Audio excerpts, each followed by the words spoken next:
there is a lot of confusion among students के what are the documents that are needed at the time of admission.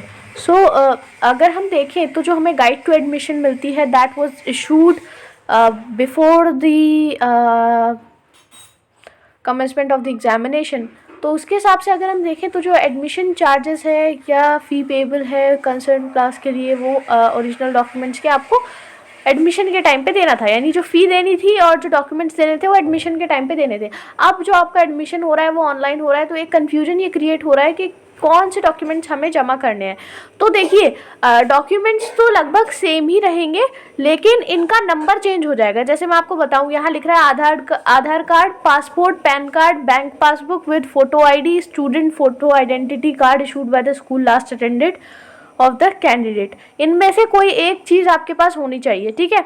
तो इसमें 2 self attested photo copies चाहिए थी आपको, लेकिन अब आपको 2 नहीं चाहिए, बल्कि अगर आपके पास आधार कार्ड घर पे है तो आप उसे स्कैन करेंगे, ठीक है। स्कैन करके आप उसको सबमिट कर देंगे, बस इतना फ़र्क आ जाएगा, ठीक है।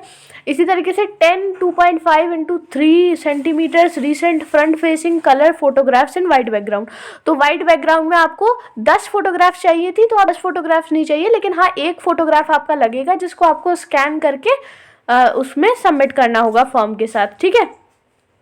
इसी तरीके से documents in support of special categories claimed in application form. अगर आपने कोई स्पेशल कैटेगरी क्लेम की है, जैसे physically handicapped, schedule tribe, schedule caste, तो आपको वो स्पेशल कैटेगरी का जो भी सर्टिफिकेट होता है वो आपके पास होना चाहिए। अगर आपने एप्लीकेशन फॉर्म सबमिट करते टाइम कोई कैटेगरी क्लेम की थी तो, ठीक है, उसका सर्टिफिकेट आपको स्कैन करके सबमिट करना होगा। Birth certificate issued under the registration of birth and deaths act with 2 self attested photocopies applicable for admission to class 1। जो क्लास 1 के बच्चे हैं उन्हें बर्थ सर्टिफिकेट की ज़रूरत होती है, जो कि आपका registration of birth and death act के अनुसार उनको बर्थ सर्टिफिकेट क्लास 1 के बच्चों को सबमिट करना होता है, तो वो स्कैन करके सबमिट होगा, ठीक है। उसमें आपको 2 सेल्फ अटेस्टेड फोटोकॉपीज़ की ज़रूरत नहीं है। फिर आपका ट्रांसफ़र सर्टिफिकेट होगा TC लास्ट अटेंडेड इंस्टीट्यूट से, ठीक है। तो क्लास 6 और क्लास 9 के लिए आपने जो भी लास्ट स्कूल अटेंड किया होगा वहाँ से आपको एक ट्रांसफ़र सर्टिफिकेट मिलता है, TC मिलती है, और वो TC आपको स्कैन करके सबमिट करनी होगी। इसके अलावा आपको चाहिए marksheet, grade sheet of qualifying examination. आप जो भी, जैसे अगर क्लास 6 के बच्चे हैं तो वो क्लास 5 पास कर चुके हैं, तो वो जो क्वालिफाइंग एग्जामिनेशन है क्लास 5 उसकी मार्कशीट आपको स्कैन करके सबमिट करनी होगी। फिर Aadhaar card, passport, voter ID, PAN card, driving licence, bank passbook with photo ID, arms licence, service photo identity card issued by state central government of both the parents with 2 self attested photo copies.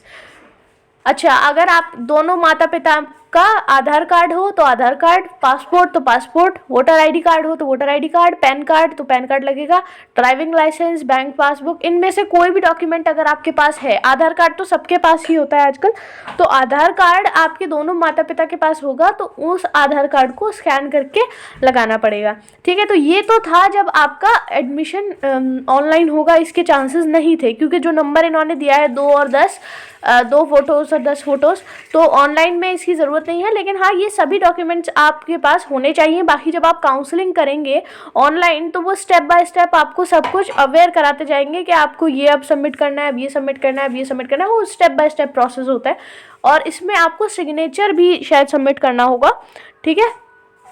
यहाँ पे तो दे नहीं रखा है क्योंकि वहाँ तो हाथ के हाथ सिग्नेचर कराते हैं at the time of admission, जब आप फिजिकली एडमिशन लेने जाते हैं। तो अभी ऑनलाइन हो रहा है, तो ऑनलाइन में आपको सिग्नेचर का वाइट बैकग्राउंड में सिग्नेचर लेना होगा और उसकी फ़ोटो उसका स्कैन करके भेजना होगा, एंड मे बी आपको थंब इम्प्रेशन भी भेजना पड़े।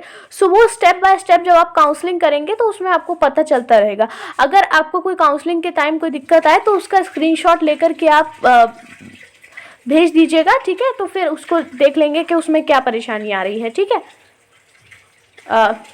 इस पर्टिकुलर नंबर पे आप भेज दीजिएगा अगर आपको काउंसलिंग के दौरान कोई दिक्कत आए, ठीक है।